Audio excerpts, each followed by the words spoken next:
Hey everyone, and welcome to my MLB 2016 predictions.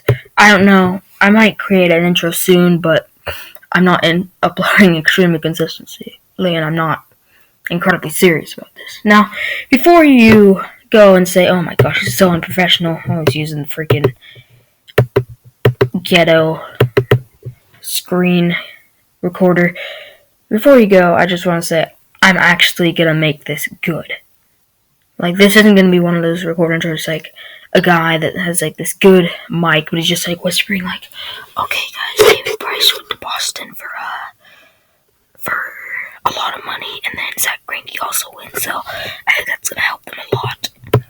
Yeah, I'm not going to be like that. I'm just going to say what I want to say, and that's pretty much it. So, let's look at the big transactions. There weren't huge ones this season, but there were pretty decent ones. I don't know where I'm going with that.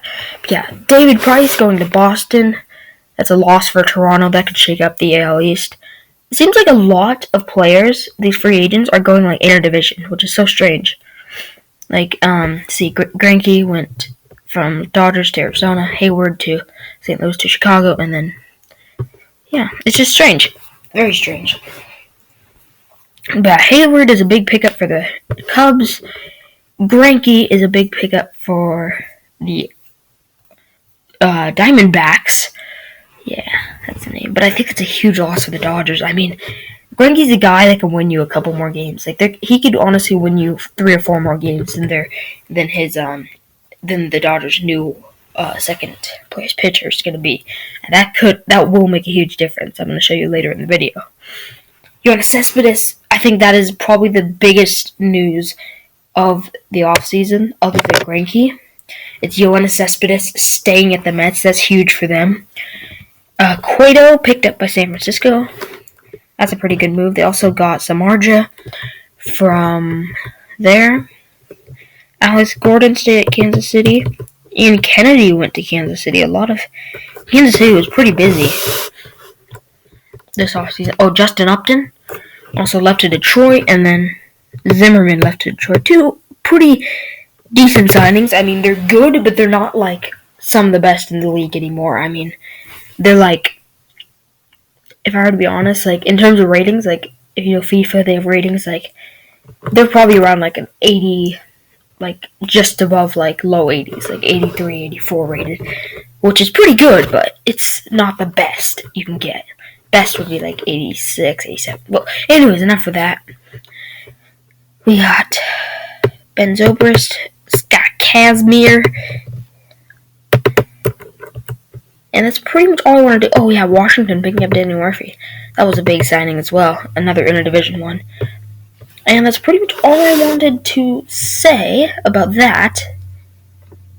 So yeah, let's go ahead and look at the MLB predictions now, and let's start off with the NL. Starting off with the NL West, obviously, as there's no other option. Giants finishing first with a 91-71 record.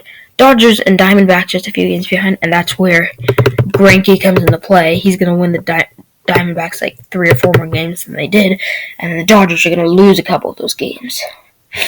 So yeah, I think if they had Greinke still, the Dodgers, they would have made the playoffs, but it's a very stacked NL overall this season, and it is an even year, so Giants got that for going for them. Padres finishing 4th, pretty mediocre season for them. I think they're just a mediocre team, honestly.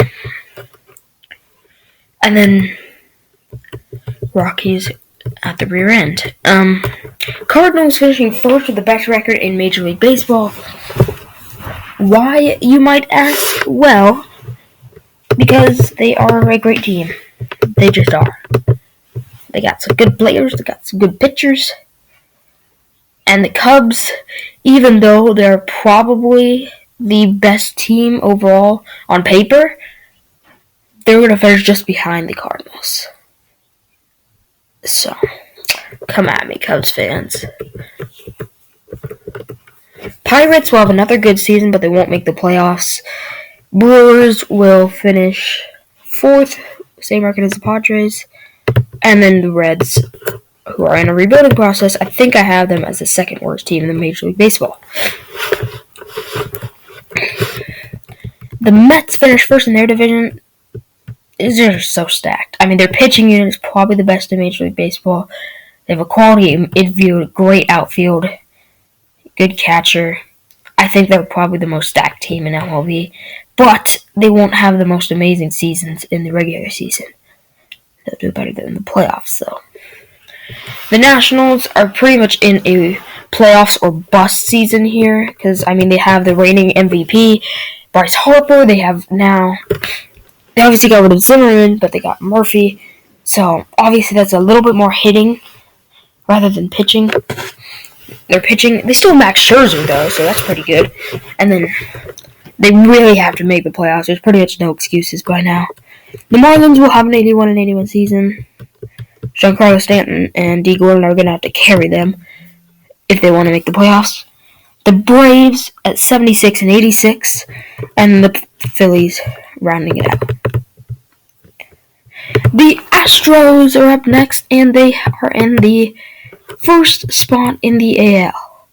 Now, this is interesting because 2 seasons ago, the Astros were pretty much a laughingstock in Major League Baseball. And now they have probably, in my opinion, the best infield in Major League Baseball. And that won't carry them because they obviously have some other really good players. And they'll finish first. Angels and Rangers will be pretty tight. And then the Mariners, who have a quality lineup. I just think it's just going to get worse over time. I think they're probably going to go down by like 2 wins each season until they finally realize that they need to go into a rebuilding process. The Athletics, 60-102. I have them down as the worst team in Major League Baseball. Sorry, Athletic fans. And then the Royals, finishing first in their division. I'm not doubting them ever again. Although they're only winning 90 games, which could be a bit debatable. But yeah, they definitely have the team to make the playoffs this year. Made quite a few transactions. Maybe for the better or for the worse, but they're still going to make the playoffs. Tigers, they're just going to scratch out the playoffs over the Angels and Warriors. Rangers, just 1 game ahead of the Angels and 2 ahead of the Rangers. I think this is probably going to come down to those 3 teams, honestly. Tigers, Angels, and Rangers. Maybe Red Sox, we'll see. But yeah, the wild card race in the AL, I think, is going to be one of the things to watch. Twins, Indians, and White Sox all within like mid-70 wins. And then we finally go down to the AL East, where we have the Yankees in first. Yes, the Yankees. I think they're just going to make... They're actually only 1 game behind the Orioles. Not the Orioles. The Astros. So that's pretty good, actually. And then the Blue Jays, the same record as the Royals, but they're not going to do as good. The Red Sox also just 2 games behind the Tigers for the final playoff spot. Orioles can only go, in my opinion, as far as Chris Davis takes them. And then the Rays are... Well, the Rays are the Rays, even though they're still going to probably sweep the Angels like twice. They're still the Rays. They'll do good occasionally, but it's not going to carry on all the time.